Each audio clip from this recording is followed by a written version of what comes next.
Empowering You is intended to provide you with information about complementary practices that may enhance your personal wellness journey.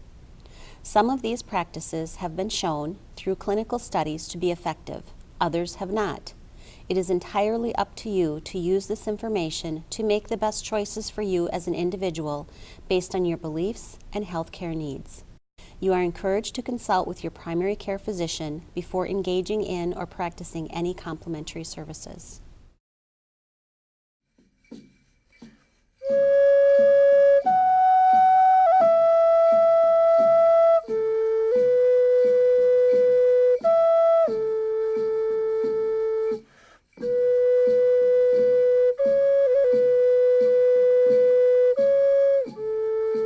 Hi, I'm Lori Walker, and welcome to Empowering You. Empowering You is intended to provide information about a variety of practices that you can use to enhance your wellness journey. Topics will cover alternative treatments, movement, nutrition, meditation, and creative therapies, to name a few. Today, we have Katia Cooper to talk to us about Reiki. Katia has been a Reiki practitioner since 1995. Welcome, Katia. Thank you, Lori. Tell us a little bit about yourself and how you started doing Reiki and what drew you to it. What drew me to it was an experience that I had during massage. Actually, a number of massages, and it was very unexpected. I wasn't looking for it or wasn't conscious of looking for it. And during the massage, my back was very ticklish. So the massage therapist said, well, let me just stop and just hold my hands on your back. And when she did that, I started to feel my body, this sensation that was very centering, and I felt tingling going through my body. It felt so good. It felt better than the massage. And I started to talk to her about it and just thought it was kind of a strange fluke. I didn't understand it at all. And she explained, oh, that's the Reiki. So I'd go back to her for that, for the massage, but then we'd always do some Reiki, and my back became less and less ticklish. So what she had told me is that ticklishness is kind of a signal, like pain would be a signal, of saying there's something that needs healing, something that needs to be processed. So it was a very easy, gentle experience, and I really didn't believe what she was telling me because I couldn't see it. There was no proof. And yet I kept going back for it. And eventually she said to me, you're so sensitive to this energy, I think you would do well with Reiki. And she recommended that I take a Reiki class. And I was open to that idea and thought, well, this would be good because I could help my teenage kids at the time with Reiki. And didn't realize why I was really getting into taking Reiki. Eventually I got the sense that I think there's more to this than just helping my kids, that it was probably going to help me a great deal, and it did. So I went on to take Reiki 1 class, the introduction, which the lineage that I took it from is a full 2-day class where we did Reiki on each other. And that experience was very healing for myself individually, but I got a lot of feedback about this would be a good thing for me to pursue just because I sensed so many things and was able to pass some really helpful messages on to people. So that was my start. Okay. So if people ask you, what is Reiki, how would you describe it? The best way is to experience it if you have any interest, because it's hard to put it into words. But what it is an energy that is sent through the practitioner and connects with the individual's innate intelligence. That wisdom takes the energy and puts it where it needs to. So it's like the life force when I say energy. And it's ancient, actually. So it's not some new agey thing. It's very, it's been used for a very long time. Okay, where did it originate? It originated in Japan, and that type of hands-on healing may have been used even before Dr. Usui found it. He founded it because of his students asking for, how do you do a hands-on healing? How can you heal with the hands? And so he looked into it, and that's Dr. Mikao Usui in the 1800s in Japan. Okay. And when you're in a Reiki session, what is covered? What is it like? Everyone is completely different, even for the same person. It really works with what presents itself at the time. So whatever experiences are going on that need to be cleared to bring out the best in a person. So I generally start with my hands over a client's eyes. Their eyes are covered, they're fully clothed, and they're lying relaxed on a table. And start with the eyes. Generally, there's a pattern that I can go through, moving down to the ears, and then the throat, the shoulders, the arms if need be, the hands, and above the chest. Stomach level, stomach area, and the hips, all through the legs, the feet. And if there's time, then they can turn over, and I will also do the back of the body. It's always done very respectfully. And if anybody would prefer to have not be touched, it can be done with hands hovering over the body. It has the same positive effects in doing it that way.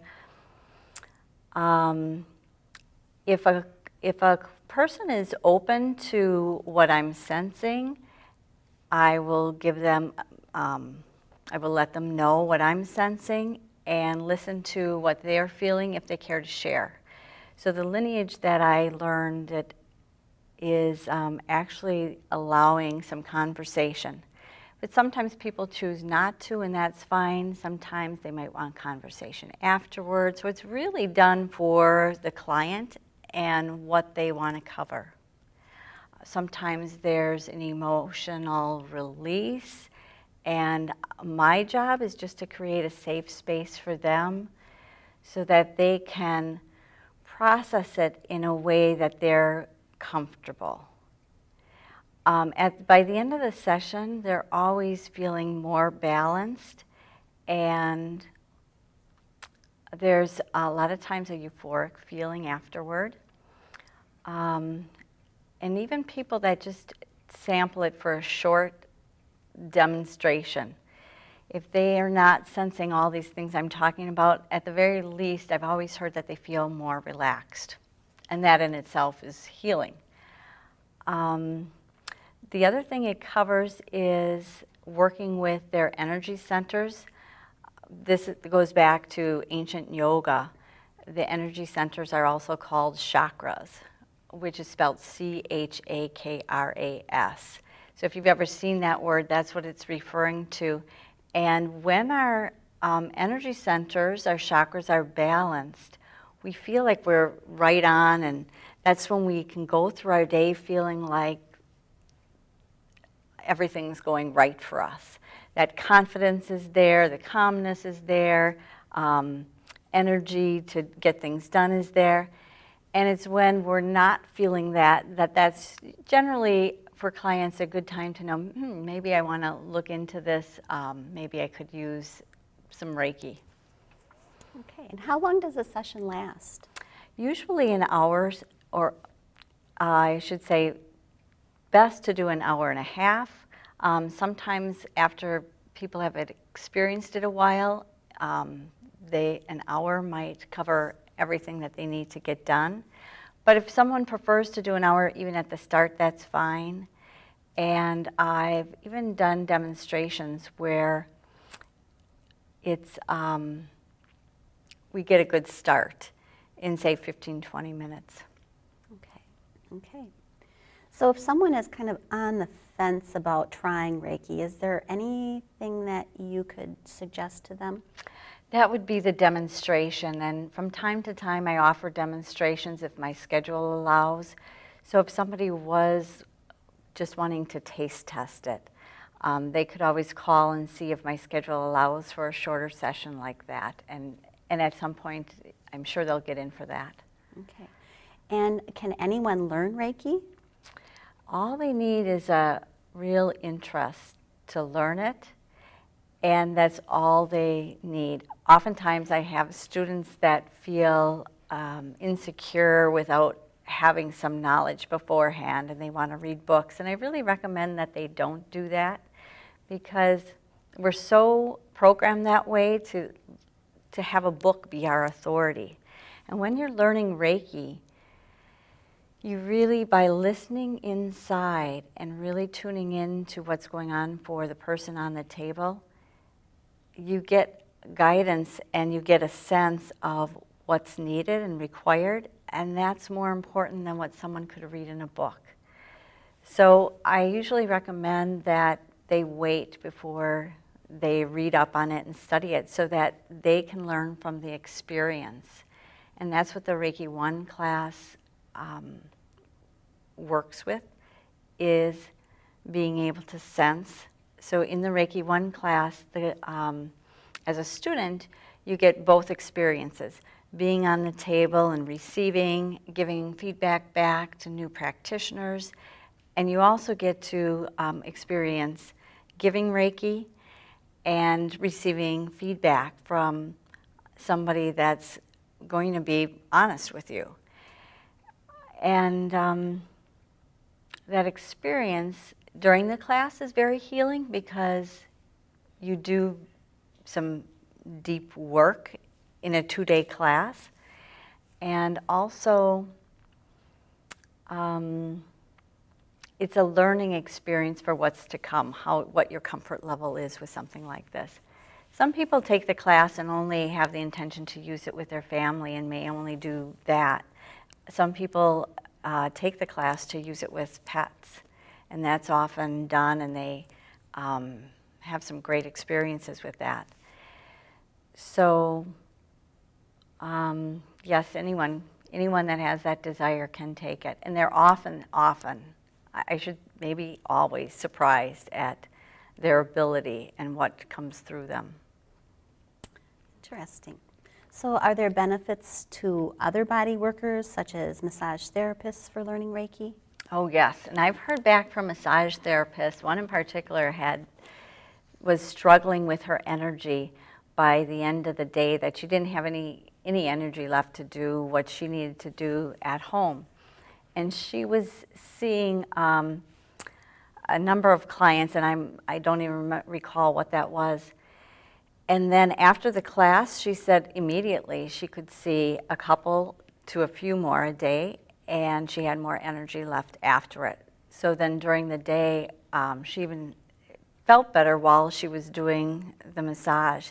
And what happens is we all have a field of energy around us, and when we come together, those energy fields actually blend. And so for a body worker to come up with somebody that might be going through something negative, they could pick that up. You know, if you've ever walked into a room where there's an argument going on, or someone's struggling with something, you might not feel good and don't know why. It's that type of thing that a body worker can experience. And I tend to be very sensitive to that type of thing. So I know that this really helps, because I wouldn't be able to do this work without the strength that Reiki provides for me. So when a body worker comes in contact and has that strong energy field, the positive wins over the negative, and so it becomes that the client ends up feeling better as well as the body worker would. And the reason for that with Reiki is during the class that I do has 4 attunements, which is longer or more attunements than most Reiki 1 classes have, most that are out there. And what the Reiki attunements do is they build on each other. And it's kind of a process that someone goes through as they take in the attunements. And the attunements I do with each student individually, and it becomes part of their energy field, so it's something that is with them for the rest of their life. Once they have it, it's there. It's also known as the aura, A-U-R-A. That's the type of thing that I'm talking about. Mm-hmm. So you mentioned Reiki 1 classes. How many different levels of classes are there? There's 3 classes. The third level can be broken down to 4. Can be broken down to another level. So I should say 3 or 4, depending on how someone does it. The Reiki 1 class is the hands-on, and the Reiki 2 class is distance healing. So it's about sending healing. And the way that I teach it, we actually practice sending healing all together as a group, or sometimes I do that as an individual class. And the Reiki 3 class is about mastery, and this is not mastery over someone else, it's mastery over ourselves, which is a big commitment and big undertaking. And that commitment for myself has meant a great deal because it's really helped me stay committed to mastering my emotions, my body, my mental realm, and my spiritual realm as well as I can. So that Reiki, that's involved with the Reiki 3 class. Reiki 3 can also be training for teaching. And so the way that it's taught is to become a Reiki master, that mastery over self. And if one chooses, then they can also become a teacher. Okay. So where do you offer the Reiki classes, and how can people contact you? Right now I'm offering classes from Facilitated Healing, and I've also traveled to do the classes, so I have done them in Madison, and I set them up where people request often. And the best way to contact Facilitated Healing is the phone number is 920-262-2954. And outside of Watertown, the number to call is 262-629-5197. And that's your phone number directly? Yes. Okay. And there's also the websites, the website for Facilitated Healing, and my website for the Healing Place, and that's thehealingplace.webs, webs.com. And I think that there's a link on. Yes, that's on right, the site. on Facilitated Healing, Okay. yes. Okay, good. And so how can potential students be contacted about future classes? What you could do is call Facilitated Healing Center and ask to be put on a list. So you can be on, we'll contact you through email. Mm-hmm. All right. Okay. Well, Katia, it's been a joy learning more about Reiki today. Oh, I thank you you very much for your time. Thank you. I've got this chart that I could show. Oh, sure. And this shows the energy centers that I was talking about. I start at the top and move down the body. So there's colors that are related, and we also do exercises if needed to relate to each of them. It's probably better if I take this out of here so that it doesn't.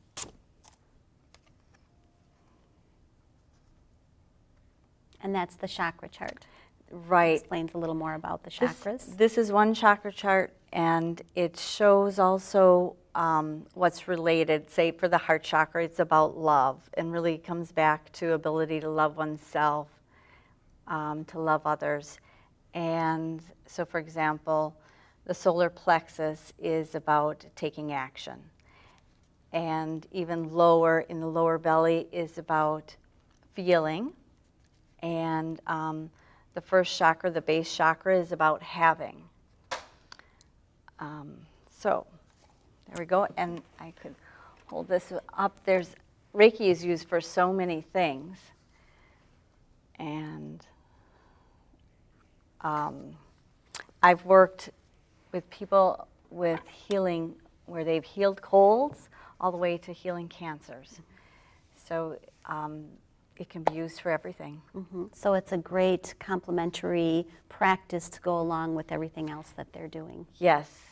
Wonderful. All right. Well, again, thank you, Katia, for teaching us more about Reiki, and thank you for joining us today. Thank you, Lori.